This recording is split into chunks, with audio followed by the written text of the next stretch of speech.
Accounting no problem में आपका स्वागत है। मैं हूं आरती।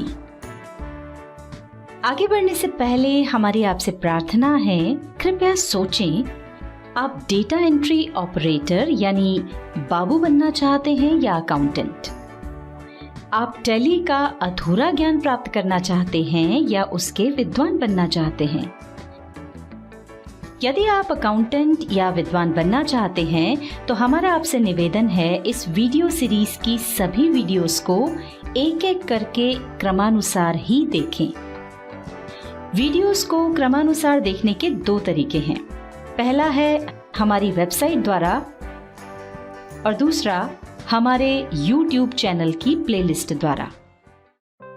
टैली के इस वीडियो सीरीज के आज के अध्याय में आप जानेंगे लेजर क्या है तथा जर्नल से लेजर में पोस्टिंग कैसे की जाती है। पिछली वीडियो में हमने जर्नल क्या है, इसमें ट्रांजैक्शन कैसे रिकॉर्ड करते हैं, ये बताया था। अब हम आगे बढ़ते हैं और देखते हैं कि हमने जो ट्रांजैक्शन रिकॉर्ड किए हैं उनके आधार पर हमसे कोई पूछे कि कुल कितने रुपए नकद आए और कितने रुपए नकद गए और कितने बचे हैं, तो हम क्या और कैसे जवाब देंगे। तो यहाँ हमें जर्नल में कैश अकाउंट से संबंधित एक एक एंट्री को ढूंढना होगा और फिर उनका जोड़ बाकी करके ये बताना होगा कि कुल कितने रुपए नकद आए, कितने गए और क्या बचा है।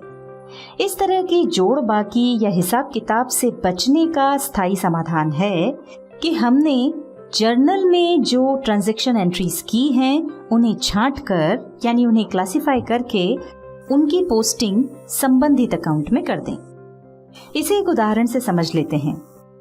जैसे कि हमारे जर्नल में कैश अकाउंट से संबंधित जितने भी ट्रांजैक्शन हैं हम उन्हें छांट लेंगे और फिर एक एक करके उनकी पोस्टिंग कैश अकाउंट में कर देंगे और इसी तरह जर्नल की सभी एंट्रीज छांट कर यानी उन्हें क्लासिफाई करके उनकी पोस्टिंग संबंधित अकाउंट में कर देंगे। टैली की इस वीडियो सीरीज में हमने आपको पहले बताया था कि अकाउंट यानी खाता क्या होता है। चलिए एक बार फिर आपको समझा देते हैं कि खाते क्या होते हैं। जब किसी व्यक्ति विशेष वस्तु, सेवा या आय व्यय इत्यादि से संबंधित समस्त लेन देन एक निश्चित स्थान पर तिथिवार और नियमानुसार रखे जाते हैं तो उसे खाता यानी अकाउंट कहते हैं। किसी भी खाते के दो पक्ष होते हैं, डेबिट साइड और credit side. Debit side left की तरफ होता है और क्रेडिट साइड राइट की तरफ होता है। इसका प्रारूप भी हम फिर से बता देते हैं। ये देखिए, ये इस तरह से होता है। जब बहुत सारे अकाउंट किसी पुस्तक में रखे जाते हैं तो उस पुस्तक को लेजर कहते हैं और हम अपने सभी खातों को एक स्थान पर बना रहे हैं तो ये स्थान हमारा लेजर कहलाएगा। हमारी पहली एंट्री कैपिटल अकाउंट से संबंधित है तो पहले हम कैपिटल अकाउंट बना लेते हैं।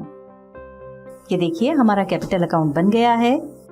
अब हम देखते हैं कि जर्नल में कैपिटल अकाउंट से संबंधित कितनी एंट्रीज हैं।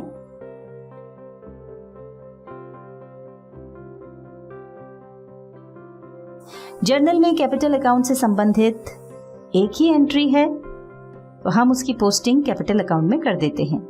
यहाँ पर एक महत्वपूर्ण बात ध्यान रखें कि हम जिस भी एंट्री की पोस्टिंग करेंगे वो जर्नल में यदि क्रेडिट की है तो अकाउंट में भी उसकी पोस्टिंग क्रेडिट में ही होगी और यदि जर्नल में वो एंट्री डेबिट की है तो अकाउंट में उसकी पोस्टिंग डेबिट में ही होगी। ये देखिए, हमारी पहली एंट्री में कैपिटल अकाउंट 1 लाख रुपए से क्रेडिट हुआ है और हम जिस अकाउंट में पोस्टिंग करने जा रहे हैं उसका नाम भी कैपिटल अकाउंट है। तो क्या यहाँ कैपिटल अकाउंट के अंदर 1 लाख रुपए कैपिटल अकाउंट के ही क्रेडिट करेंगे? ये तो ठीक नहीं लग रहा है।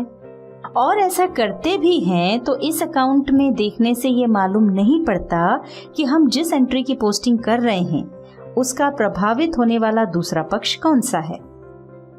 जैसा कि आप देख रहे हैं, यहाँ दूसरा पक्ष कैश है।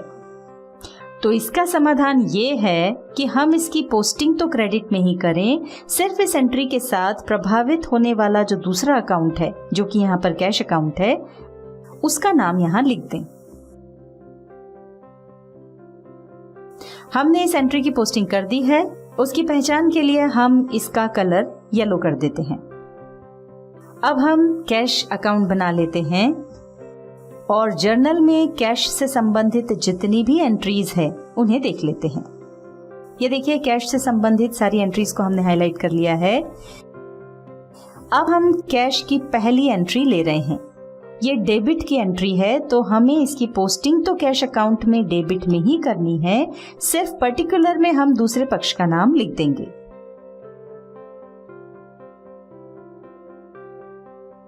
इसी तरह कैश अकाउंट से संबंधित बाकी सभी एंट्रीज हम कर लेंगे।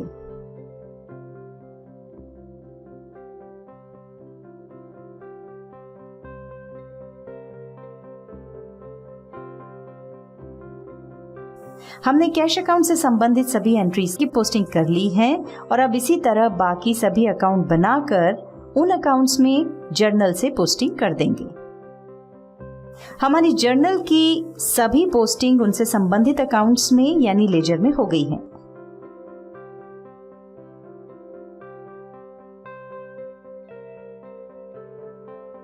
अब हम एक बार देख लेते हैं कि कोई एंट्री छूटी तो नहीं है। ये देखिए, यहाँ पर सभी ट्रांजैक्शन पीले दिखाई पड़ रहे हैं, यानी सभी पोस्टिंग हो गई है।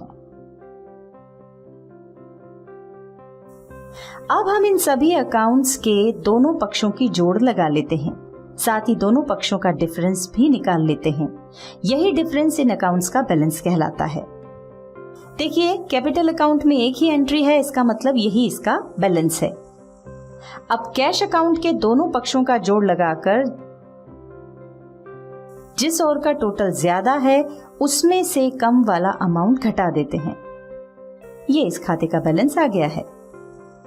इस तरह अब हमसे कोई कैश अकाउंट के बारे में पूछे तो हम बता सकते हैं कि हमारे पास कुल 1,75,000 रुपए आए, जिसमें से 88,100 रुपए चले गए और 86,900 रुपए शेष हैं। अब हम इसी तरह जोड़ बाकी करते हुए नीचे की ओर बढ़ते हैं। ये देखिए, यहाँ पर परचेस अकाउंट में 2 एंट्रीज है, इन दोनों की जोड़ ही इस खाते का बैलेंस कहलाएगा।